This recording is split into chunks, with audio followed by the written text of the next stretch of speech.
Thank you. It's a pleasure to be back in Prague. And I love to be here again talking about self-custody. We're going to be talking for a while because in a year of Bitcoin, of paper Bitcoin, nowadays, I don't know if you realize, but when you open Twitter, Nostr, there is a lot of conversation of treasuries, ETFs.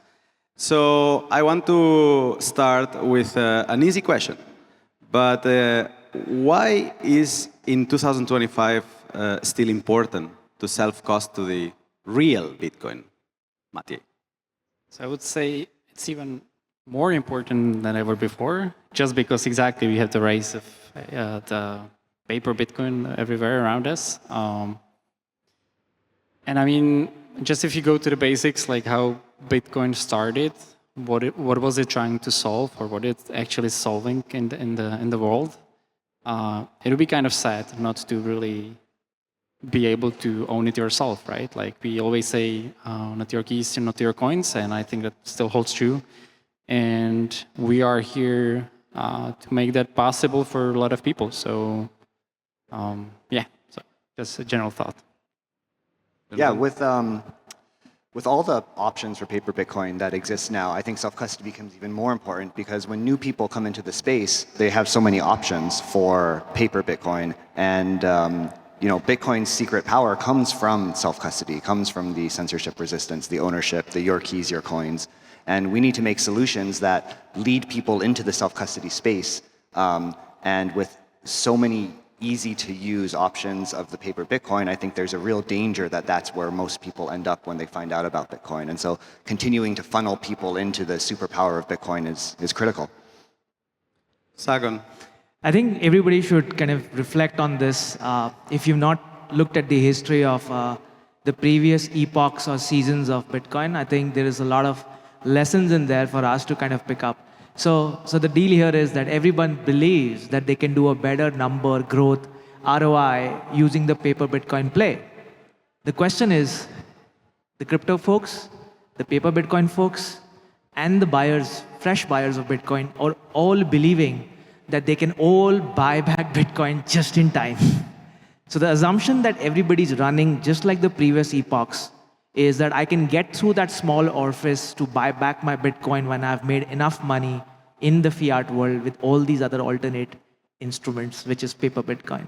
I think that's very risky. If you're really looking at protection of your wealth and you want to be kind of be very simple, just tax ads, go around doing your business, making more money by regular means of your salaries, entrepreneurial activity, and keep stacking sats. But if you really believe you have the financial engineering skills to pull it off better than institutions when it comes to handling paper Bitcoin for more fiat so that you can just buy back in time, guess what? There will be more sophisticated players beating you. So I wouldn't even attempt that if I were a Bitcoiner, really. So I would stay away from paper Bitcoin. And okay, this is, when we talk about paper Bitcoin, we all kind of agree, like, yeah, careful, it's dangerous. But what about when you just give away the custody? Like you accept that, for example, an exchange is going to custody your funds because it's just easier and more convenient. What to tell to these kind of users? Why they should start doing some homework and learning how to self-custody? Sagun. It's a journey. I believe it's a journey. It's been a journey for me, 11 years, to kind of understand what self-custody means. If you're expecting somebody to start off from day one to kind of just hold Bitcoin directly, I think it's a personal, a very personal aspect of your own persona. How risk averse or how risk okay are you to kind of try out something? And I think that's where the journey starts with the size of the allocation as well. If you're looking at a $5 million allocation right now, I think there is a lot that you'll have to do homework if you're going to do self-custody right off the bat. You lose your keys and you're gone. Poof, the $5 million worth of equivalent Bitcoin is gone. Not the best of the advice anybody is giving to them. So it's a risk versus convenience question, I think. The convenience is important for you to start and access something, to try it out. And then I think progressively you should keep asking yourself as your size of allocation goes higher, that what self-sovereignty really means for me in the context of the country I live in and in the financial condition that I am in. And I think that defines a lot from the context of when I should be ready for self-custody. Just don't do it because somebody's asking you to do it. Because you have to understand the principles of Bitcoin, why self-sovereignty matters in your context. If my context and my condition is very different from another person, I cannot just pass on the idea, do self-custody, because then it's more sustainable for you to really believe in your setup, to revise your setup, to health check your setup every 3, 6, 12 months, whatever that periodicity is, to understand, are your keys set up healthy enough, or are you doing a multi-sig setup? There are varieties of these setup. Yeah, one of the things that I think makes paper Bitcoin so attractive is that it's fairly resistant to making a mistake yourself. And I think for a lot of people that is very comforting, where it's just like it's hard to lose your Bitcoin from your own mistake. You take on a tremendous amount of risk from the institution making a mistake, whether it's any sort of corruption or negligence or hacking. But what happens is you don't take on that risk yourself. And I think that's comforting for people. And I think self-custody is scary because it's so easy to make a mistake and lose all your Bitcoin. And I think as long as that's true, we're going to see people feeling comfortable on custodial solutions. And I think it's really our job to continue to lower that bar to make our self-custody solutions more resilient to user error. And so that you don't have this fear that if I just make one mistake, if I put something in the wrong place, if I hold my seed phrase in front of a camera accidentally in my home, or that I'm going to lose everything. And so I think continuing to try to make our solutions safer for customers is really the main driving point of getting people away from these paper Bitcoin solutions. Okay. If I may, there's also other side of the spectrum, and we discussed the risk of being in self-custody, though arguably I think a lot of us in the space have made the space basically much easier for users to actually be prone to those mistakes and not to make those mistakes. And this other side of the risk is actually, all the hacks that are happening on the let's say in the exchange space. And I have just one simple data proof, and that's anytime there's some bigger hack in the market, we see it the next day, next hour in our sales, right? So the market kind of spoken in a way that the users then are willing or are more, how to say, they go into self-custody because they then make the homework after of this fear of losing the money of this sort of centralized risk that the exchange poses. This is very interesting, everything what you said, because somebody mentioned like not your keys, not your coin. This has been like the mantra. This has been the main thing you would tell a new Bitcoiner starting in the scene. And yeah, that's true. But in the not your keys, not your coins camp, we have seen a huge evolution. If we go to the first days, we couldn't store Bitcoin offline.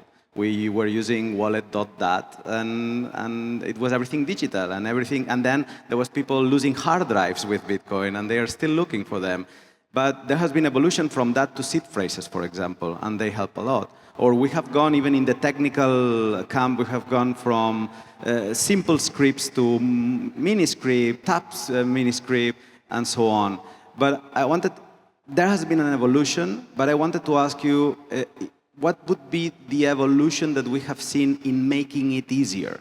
What has been the one that broke more access barriers to access Bitcoin? What would you say, Jonathan? Yeah, I think that phrase, not your keys, not your Bitcoin, that there's a lot embedded in that, your keys. And I think for a long time we've taken that to mean I possess my keys. And I think we need to upgrade that definition to I can protect my keys, because protecting is a much harder and more difficult task than just, oh, I have it, I'm good. And so I think as we've seen the evolution of self-custody, it's more than just I have my key and now the job of self-custody has been solved. It's I have my key and now I need to protect it from a whole variety of different types of things, whether it's accidental loss or natural disaster or death or wrench attacks or government confiscation, or the list goes on, and there's a dozen different categories of attacks. And when you look at your personal Bitcoin and you say, how protected am I against these variety of risks that I have to it? I think when we think about self-custody and we think about your keys, it's the ability to protect yourself against that. And so one of the things we do at BitKey is we try to help our customers be protected from those things and not push the burden on them to figure out. And so one of the things that we do that's quite unique is we don't have seed phrases. And a lot of people think that means we don't have private keys. You do have private keys. Private keys and seed phrases are related, but they're different. And with BitKey, you have all of your private keys. But because we don't do seed phrases, we don't ask the user to figure it out for yourself. And so when you give someone a seed phrase, you're saying, hey, all of these risks that we've talked about, you need to figure out how to solve this. You need to figure out where you're going to store it, how you're going to store it, how many copies you're going to have, where are you going to put those copies, what are you going to do when one copy goes missing?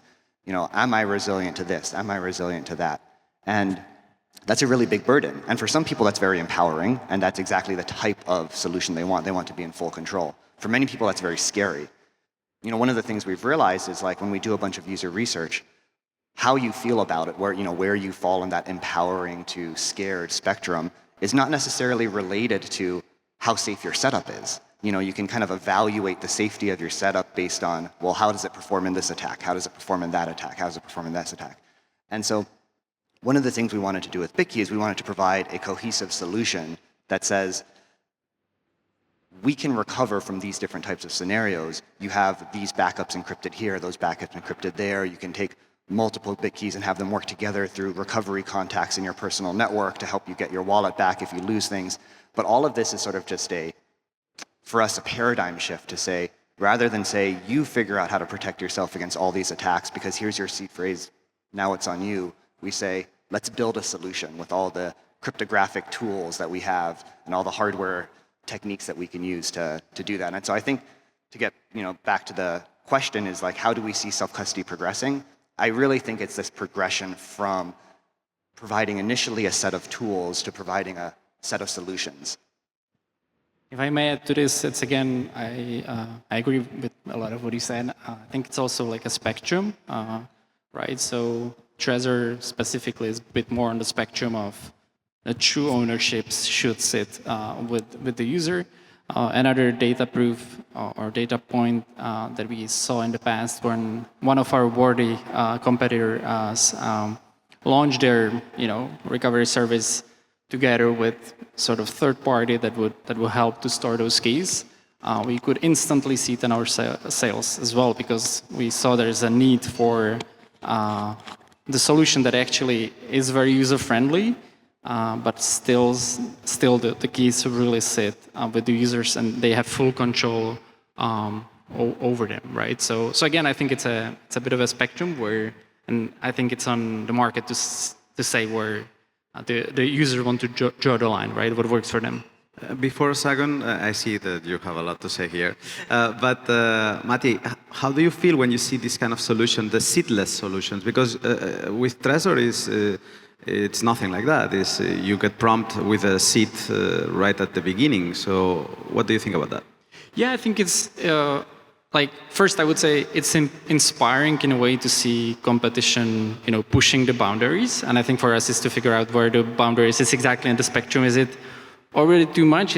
Are we giving away too much from the users? So I think there's still definitely not pros in having the seed phrase, for you to be able to really fully control everything around the seed phrase. And again, we are trying to build tools and storage solution for you to be able to do it safely and protect it, forever, basically. But I agree, it's still complicated in a way, right? So, and I think we always say in Trezor, true self-custody is 3 pillars. It's security, privacy, but usability. If the usability part is not there, the whole thing crumbles, right? So it's not good. So yeah, I agree. I think we should push the boundaries a little bit, but to which degree is the question. If I can say something real quickly about seed phrases, one of the conversations we have at our booth all day long is this confusion between private keys and seed phrases. And a lot of people are under the presumption that a private key and a seed phrase are the same thing. And so when they hear no seed phrases, they think, oh, no private keys, no ownership. And private keys are really the important thing. That's what controls the Bitcoin. seed phrases are a tool. And what seed phrases do is they recreate your private keys. And so they basically have two core uses. One is recovery, when your device fails or it's lost and you need to recreate a private key that you no longer have. And then the second is portability, when you want to leave a wallet and you want to be able to move from sort of vendor A to vendor B.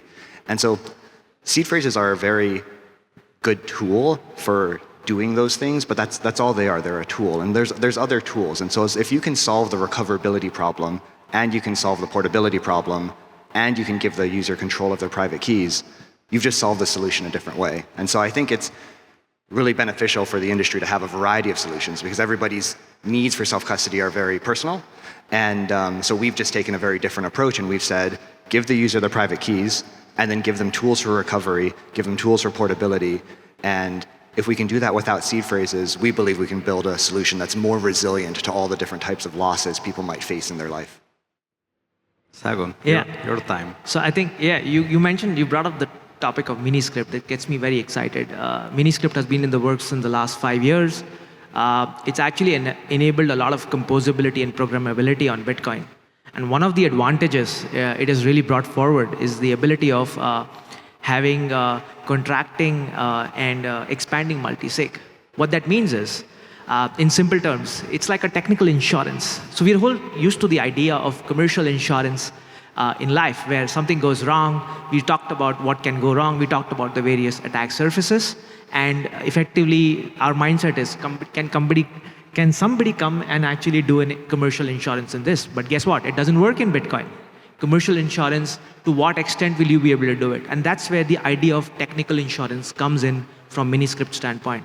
What that means is, if I have 3 keys today and I lose a couple of them, I can actually program it in such a way where after 2 years, I'm delayed. Because I lost my keys, the penalty is I have to wait 2 years to move my funds.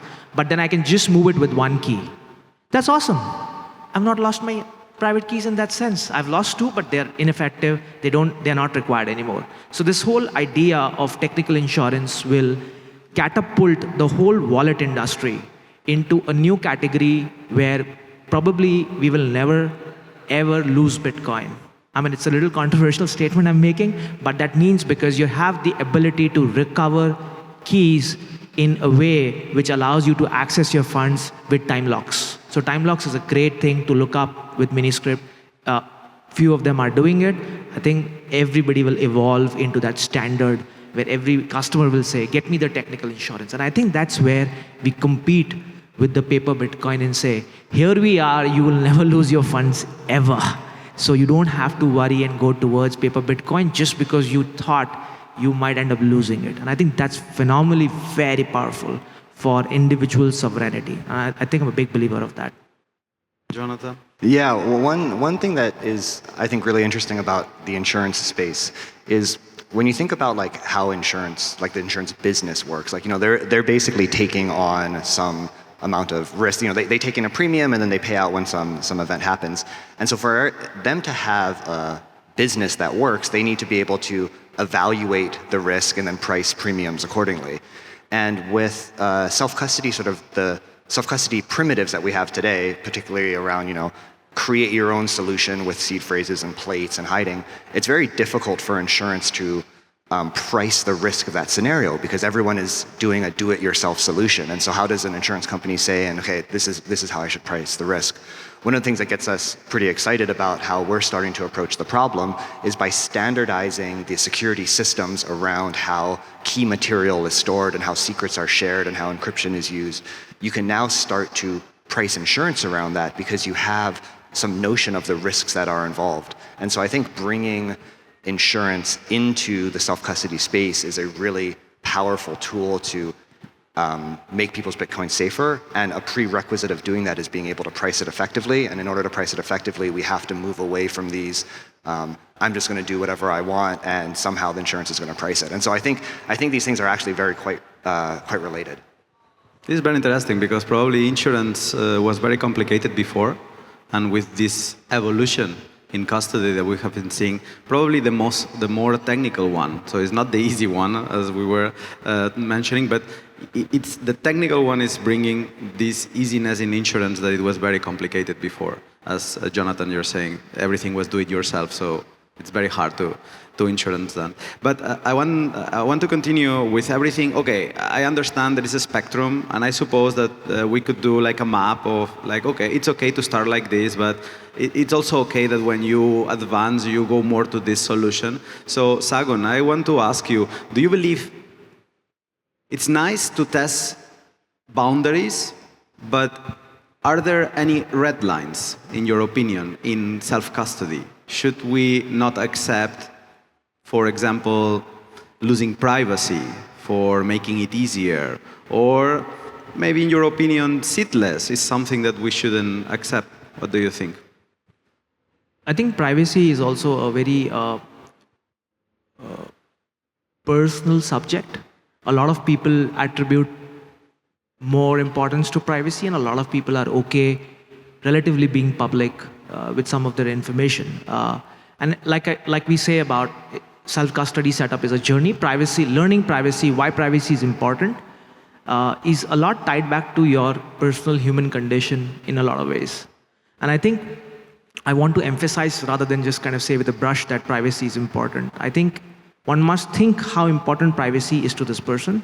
How much paranoia do you want to instill in your setup for privacy? Like I've heard, like the whole cypherpunk movement talks about, to the extent of what kind of a phone device, what kind of a SIM card, what kind of a Wi-Fi installation setup, what kind of a perimeter setup that you want to do for your own home security.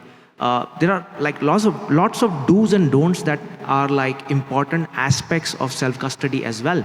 So you're right there. Like privacy becomes important in that context, because I don't want the world to also know eventually how much do I really own, even if it's in my self-custodial setup. The $5 wrench attack is a very famous one. We are hearing cases all around us this year, 2025, almost one per month, where it becomes important. So how much do you want to signal to the world that you have a self-custodial setup makes you a vulnerable attack point for any person who learns about this. And I think that's very important based on the size of your stash and based on your bragging rights that you want to own. Like a lot of people love bragging as well, and that's one part of their nature. So I would really kind of think from that perspective, guide myself to say how much privacy is important, and then kind of look at the paranoia of the security setup. Yeah, I mean, I'm a computer science engineer, a security guy. I have some paranoia because I understand this subject much deeper. So for me, there can be a lot more paranoia. But for the average guy, they should understand how they would like to do their privacy setup. Yes, talking about the pillars again, the privacy of being one of the pillars of self-custody. I think privacy is absolutely non-negotiable in the way. So I would a little bit challenge the kind of the stash, how much you have, because I think it gets very personal when maybe somebody you love gets kidnapped, right? As we saw in France, like I think in the recent months. So I think we should be very careful about it and pushing it's non-negotiable. I think we should, self-custody should have all the privacy tools that we can deliver. And for example, we as a company, are really making sure that we don't know anything about the users, and we try to advise them to be very private about what they do in self-custody as well. And basically the hardware, the software doesn't track anything. So. Yeah, I mean, I want to just huge +1 to that. I think privacy is perhaps one of the most important things. One of the big risks with self-custody is you're in full control. And if you're in full control, your first line of defense against any sort of wrench attacks or violence or coercion against yourself is to be private. And so I think privacy is of the utmost importance. And this is something that we think about a lot because BitKey is a collaborative custody solution where we have one of the keys to help with recovery. That gives us visibility into wallet balances and transactions, and that makes us very uncomfortable. And so we announced this a month or so ago, and we're releasing it in about 2 months, but we've developed some new techniques that allow us to, even as a holder of one of the keys, we won't be able to see your balance, we won't be able to see your transaction history. And it's it's on the top of our roadmap. One of the things we hear directly from Jack Dorsey, who's the owner of the company, is privacy is the number one priority. And so for us, what we want to do is make sure that we do no KYC, we cannot see our balances, we cannot see our transactions, and it's really inspiring. We have a team of cryptographers to see like new novel approaches, because like cryptography is magic, and being able to sort of use these techniques to blind ourselves and protect our customers is something that gets us really excited. And so, to answer your question, I think privacy is really this non-negotiable that you should do as much as you can to let self-custody be as private as possible. I like your answers. Privacy was just an example, but I like that you all agree that privacy is the most important one. I want to continue maybe in some actionable question, because maybe here there is some beginners that, maybe they have some coins even in an exchange, and they are really looking forward to start self-custodying, and they are really eager to do the work, to learn the right way. But once they start, they see software wallets, some of them on the phone, some of them on the computer. Then they see hardware wallets. Some of you work in companies, in hardware wallet companies. When somebody starts thinking about self-custodying, they might think that they must have a hardware wallet. Is that true, or what is your rule of thumb when somebody comes with that question? Is it a must or not necessarily? I would say it's recommended, but even though I'm working for a hardware company, and it's obviously the main thing I do, I agree it's okay to start in custody and maybe get a first sense, download some app, try to send a transaction, but do a research and understand the risks, understand that maybe you don't want to do KYC, the privacy we just discussed, right? There are apps, even in BTC Prague, like Vexel, where you can get Bitcoin KYC-free way. So those are maybe better options for you. So ideally, as with everything, I guess, with any product, it's good to do the homework. And I would just want to add one thing, that I think hardware wallets were considered super hard to start with, as something that is geeky and very engineering driven and complicated to understand. That's no longer the truth. In probably the last 4 years, they are super easy to use. They're very intuitive. The apps are great. And honestly, I'm speaking about the whole space, not just us. I think BitKey is doing a great job. I think our other competitors are doing great jobs, right? So don't worry. It's very easy, and it makes you a lot of power to manage your keys. Jonathan?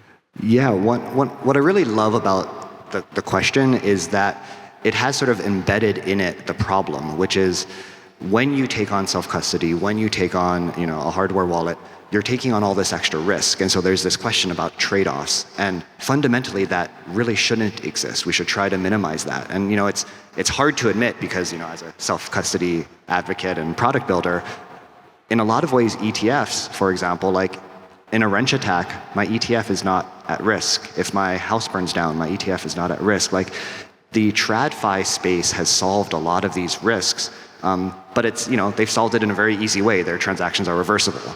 We don't want that. We don't want KYC. We don't want reversible transactions. So they've got an easier problem to solve. Ours is much more difficult. But the fact remains that they have it solved. And I think to lure more people into the self-custody space, we have to solve it too.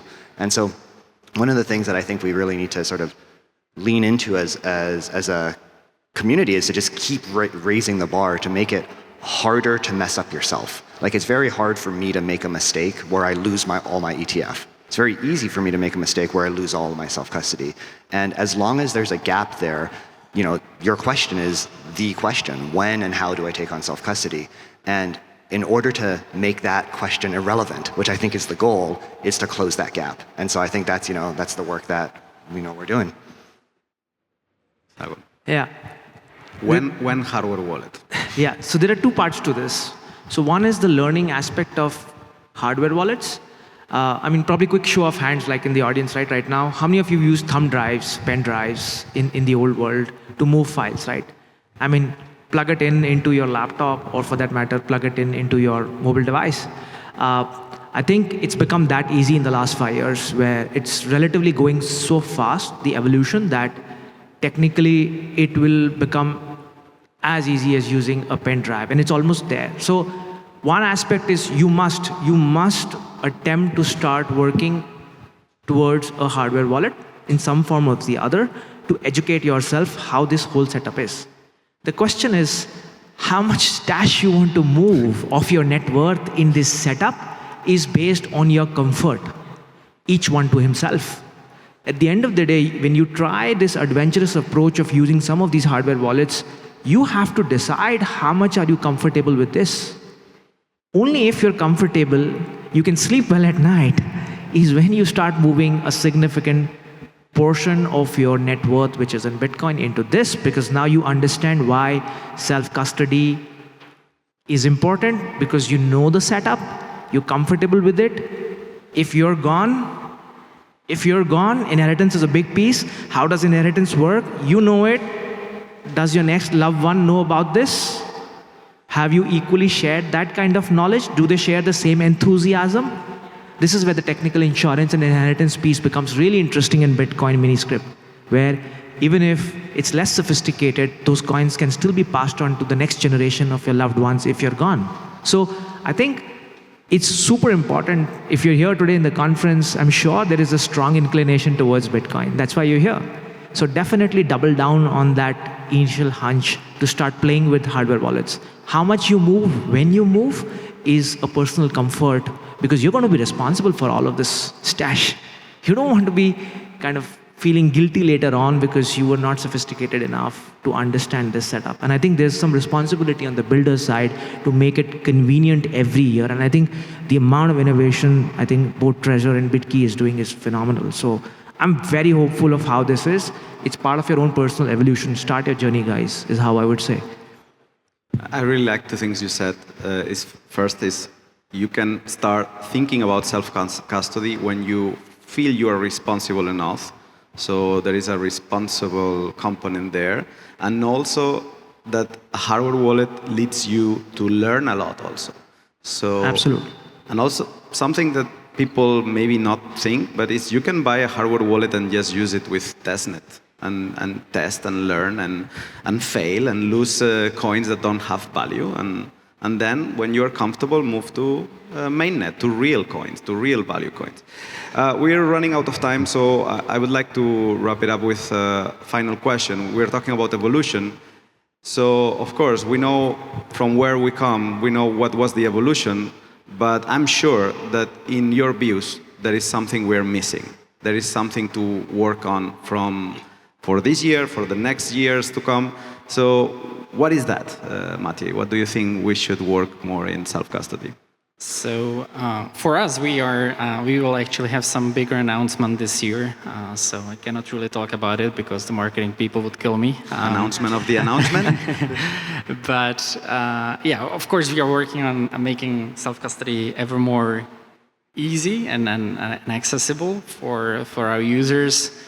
That being said, I still believe easiness or usability should not be confused for sort of lack of knowledge or lack of understanding of what you are doing. So exactly as you said, like kind of this confidence that is instilled by you having an idea of what is happening on the background. And doesn't mean you need to be an engineer, of course, that's been debunked, but this is, I think, still a very important part, and that's where we are and what we are here for. So I'm not really giving an answer, but yeah, I think we are making self-custody ever more easy. I think inheritance is one of the bigger topics that we are looking at as well, actually, and yeah, and making backups, wallet backups, very convenient. Yeah, one of the ways that we think about customers is we split them into two groups. In one group, we have the expert operators who never make a mistake. And then in the other group, we have the novice operators who make many mistakes. And I think the sort of phase of self-custody that we're sort of leaving and transitioning into is sort of that transition.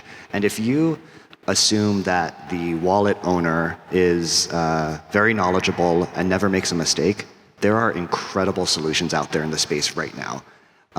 If you make the assumption that the user is going to make a couple of mistakes and have some misunderstandings about some nuances, many of the solutions are still quite dangerous. And I think what we're seeing in the evolution of self-custody as an industry as a whole is this transition from solutions that work for the expert customers to solutions that work for the novice customers. And I think, I use that phrase expert novice, but I even don't like that because I don't mean to imply a sort of knowledge of Bitcoin. I just mean to imply, like, do you make mistakes? And I think when the products are never make a mistake and you're safe, make one mistake and you lose all your Bitcoin, like, that's just such a scary place for the industry to be. And I think being able to have systems and solutions that are resilient to user error is really the next phase of self-custody that we're moving into. There are two eras. The first era was you could lose your coins, basically lose your private keys.